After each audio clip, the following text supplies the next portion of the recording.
Hi there grade 9s and welcome once again to WorksheetCloud Maths.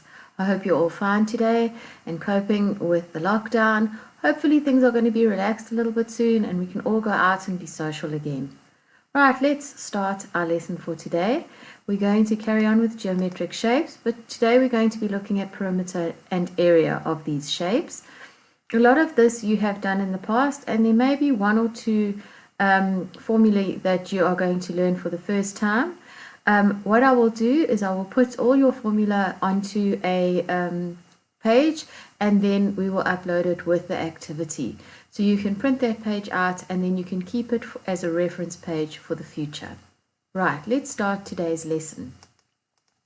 Okay, let's just revise all your formulae. The first one you know already. The square, the formula of a square, perimeter is just 4 times L, L being the length. And your area is L times B, so it's length times breadth. Right, the next one, your rectangle, very similar to the square. The perimeter is 2, and you add your length and breadth first, and you then multiply it by 2. So it's 2 brackets L plus B, close the brackets. For your area, it's exactly the same as the square. It's length times breadth. Okay, those two you have done in the primary school, and in grade 8. Nothing new for you. Right, the triangle is exactly the same. The perimeter is S plus S plus S. Obviously, 3 sides to a triangle. You can adapt it depending on the triangle you're using.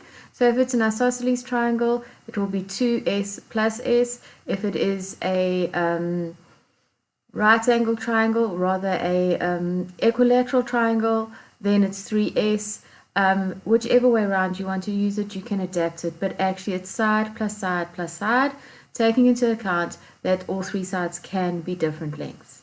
The area, half the base times the perpendicular height.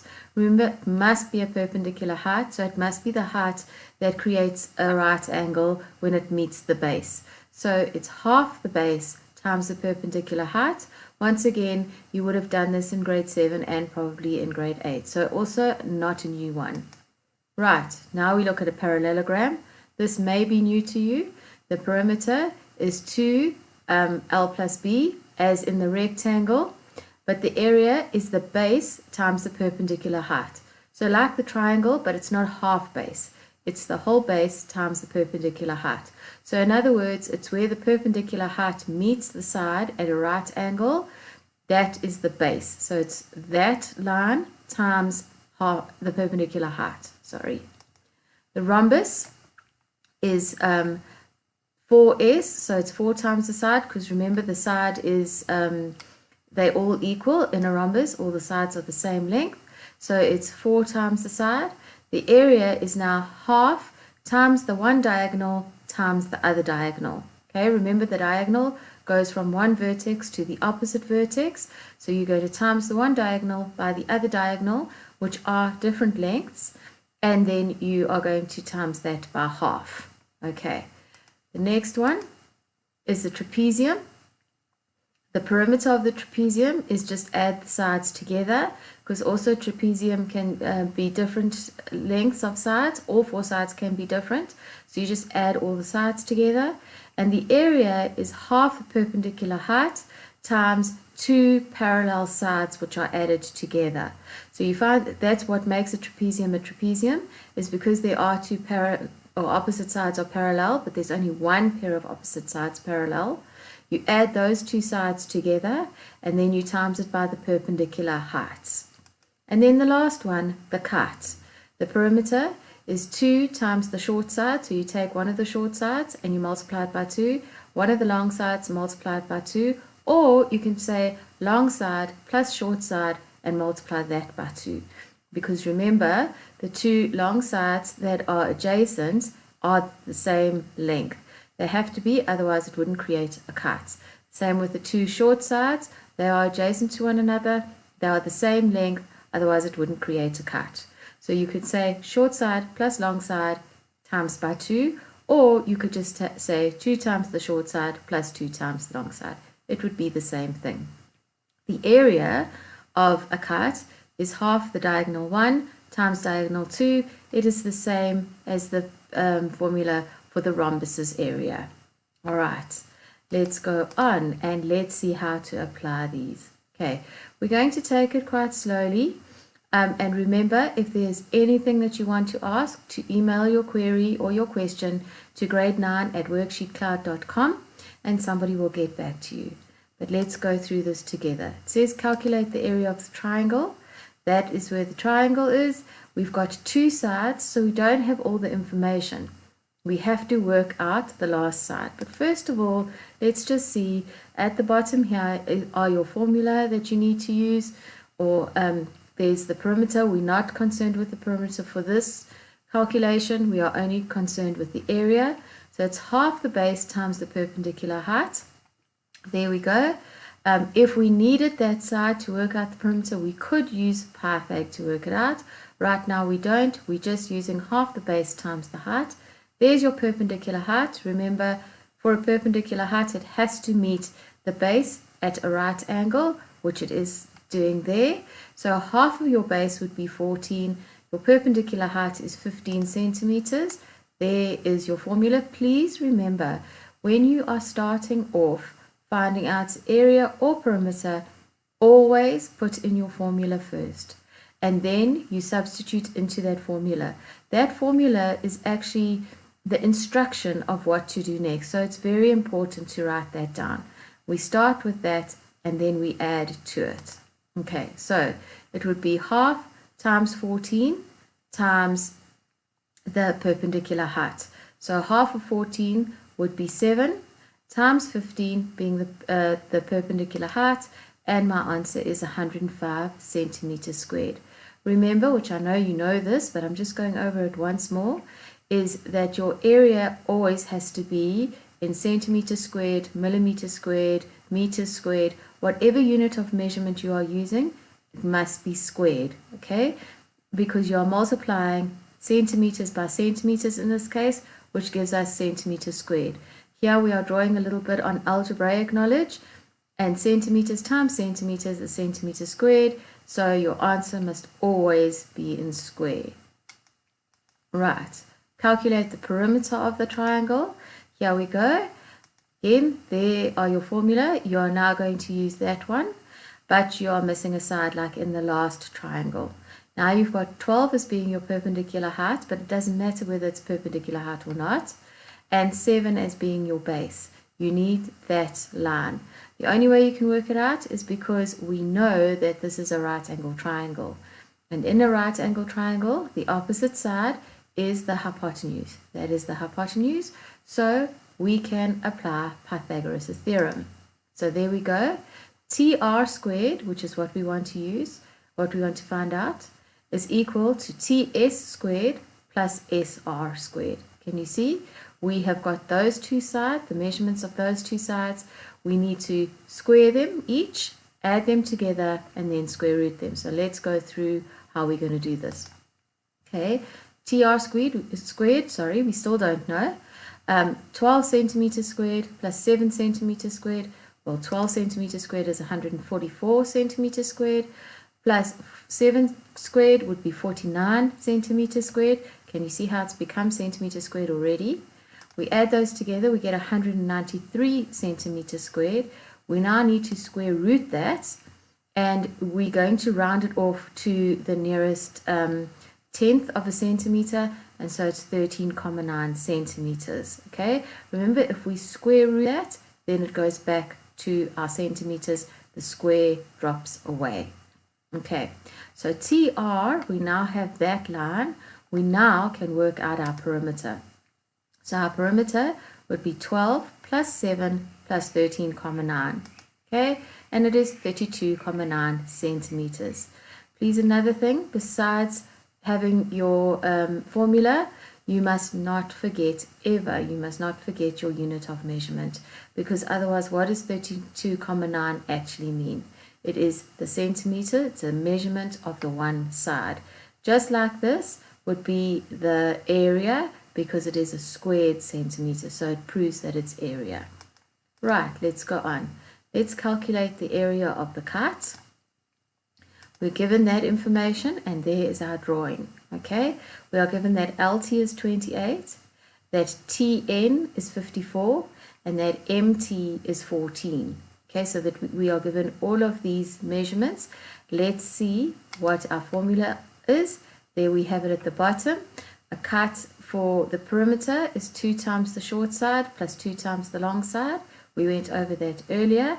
And our area is half times diagonal 1 times diagonal 2. Right, so that is our area.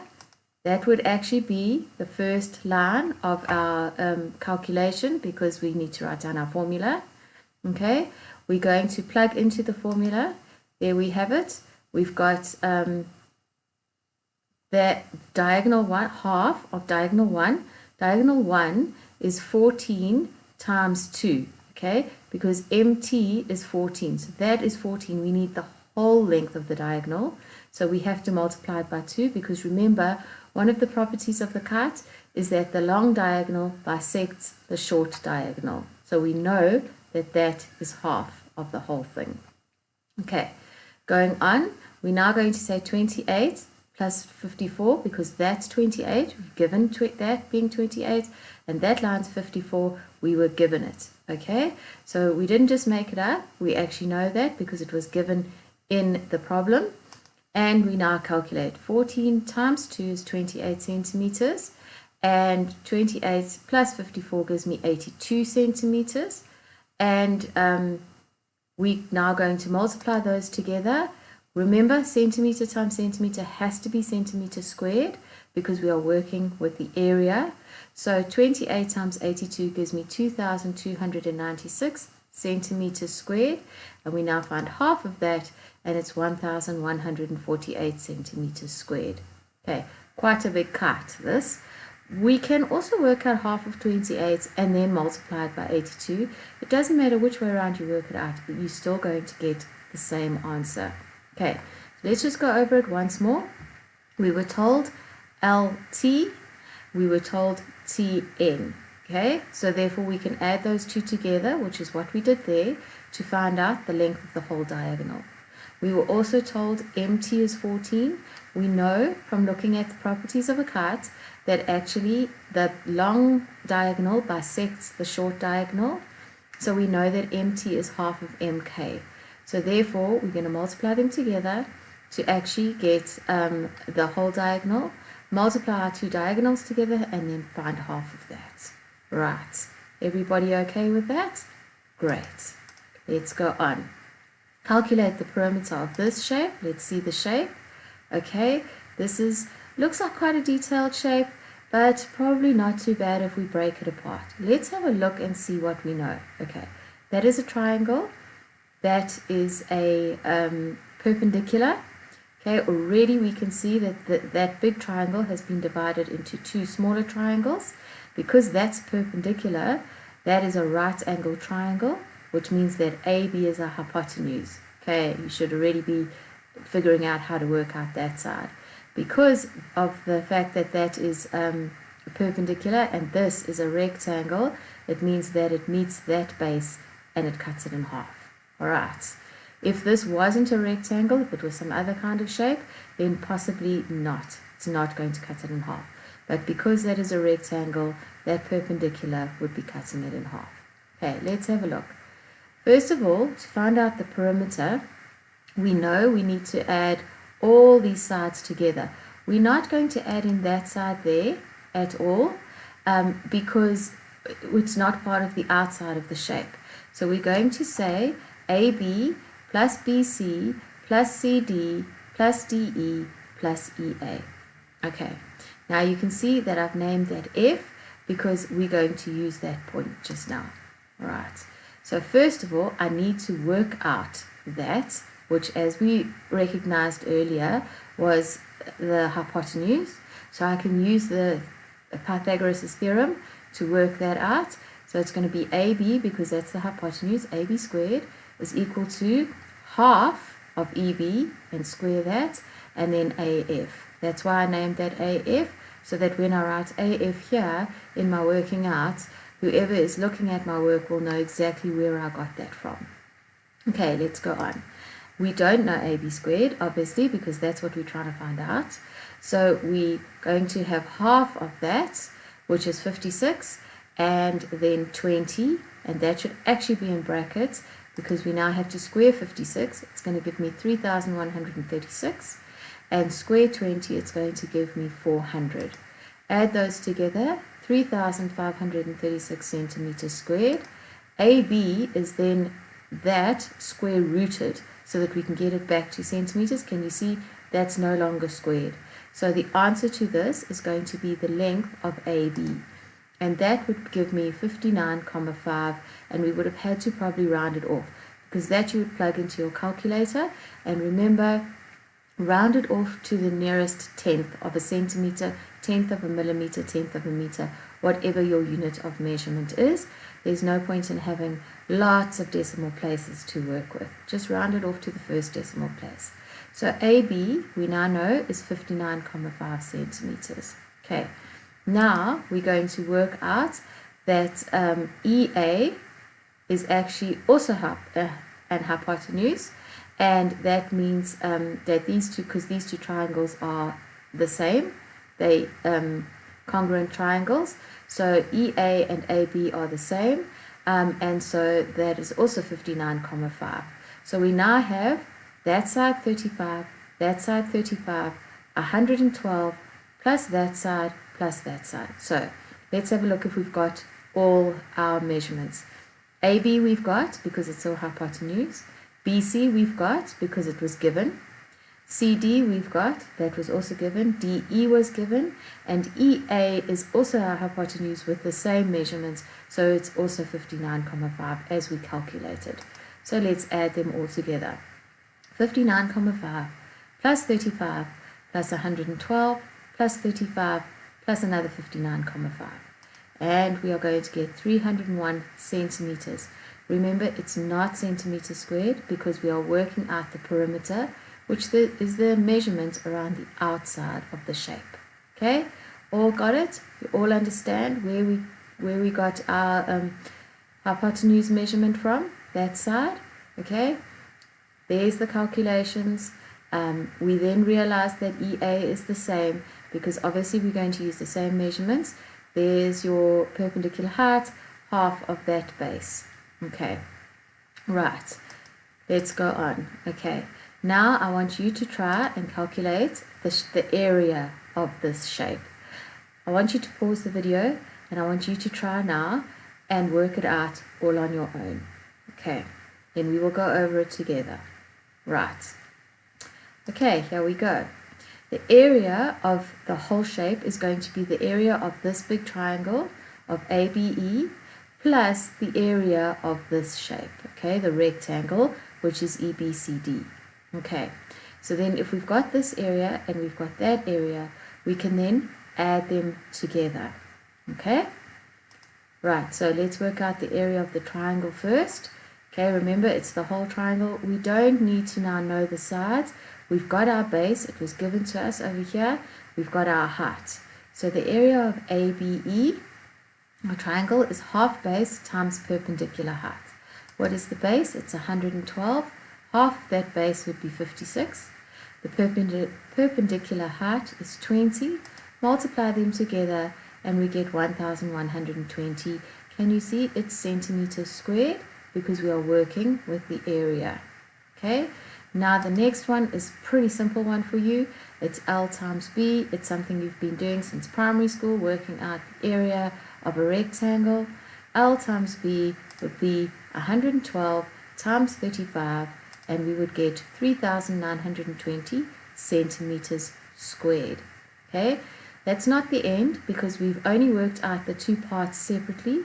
We now have to add them together, and we're going to end up with 1,120 centimeters squared plus 3,920 centimeters squared, and we will end up with 5,040 centimeters squared. Please don't forget this step because that is not enough to conclude what the whole area is. We have to remember to add them together.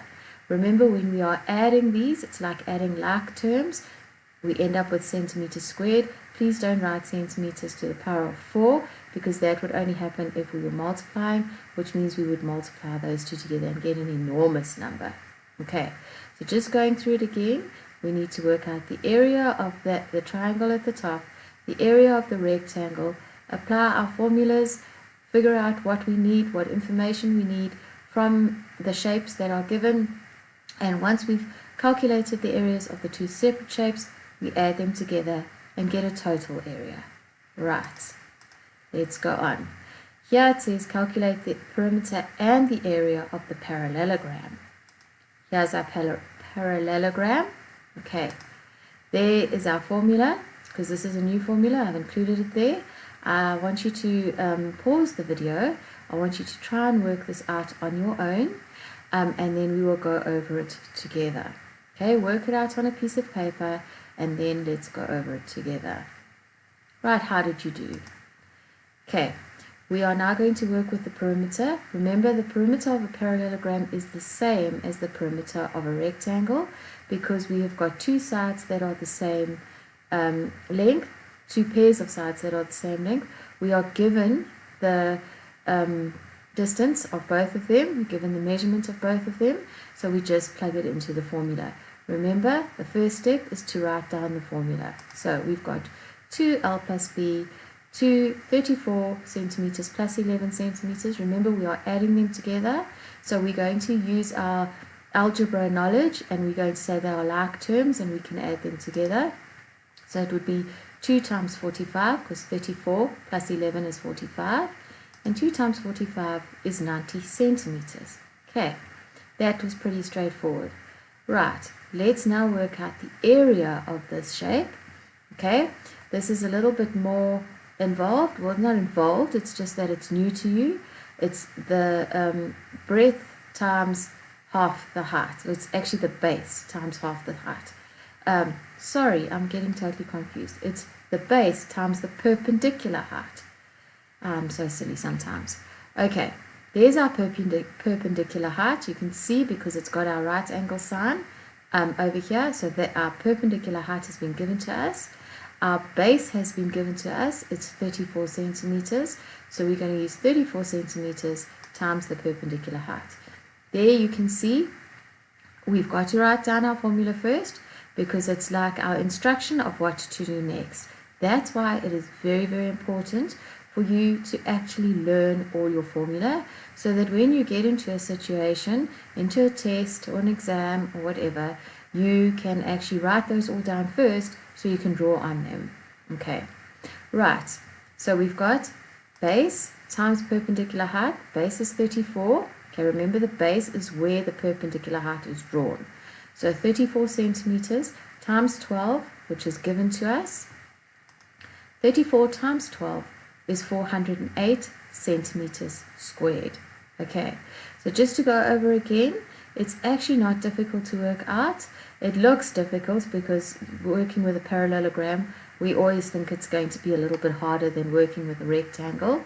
But if you think about it, the rectangle, the area of a rectangle is length times breadth, and your breadth is actually your perpendicular height. So actually all we've done is the length, we've called it the base here, but you can call it the length, times the perpendicular height. It's exactly the same thing. It's almost like taking that little bit and putting it and making this a rectangle. Okay, so all we do is say base times perpendicular height. Your base is actually where your perpendicular height meets the one side. You could probably put a perpendicular height down here. If you think about it, it will work out the same. Your perpendicular height would be longer, and therefore your base would be the shorter side. It would still give you 408 centimeters squared. Okay, it doesn't really matter. Work with what you've been given. Okay, so your base times your perpendicular height, 34 times 12 gives me 408. Once again, I am working with area, so it must be centimeters squared. All right. Right, grade 9s, I think that's all for today. Don't forget to do your activity, and remember, this is just as simple as applying your formulae. So make sure that you learn all your formula, and you can then apply them to the different shapes that you are wanting to work with, or that you are being asked to work with. Thank you for joining us on WorksheetCloud for your next lesson on geometric shapes, and now we've done area and perimeter. Remember to print out your page, your reference page of all your formulae, and you can stick them up on your wall. You can look at them as often as you like, but you've got them to refer to in the future. Okay, looking forward to working with you next week again. Have a wonderful long weekend. Bless you all. Bye-bye.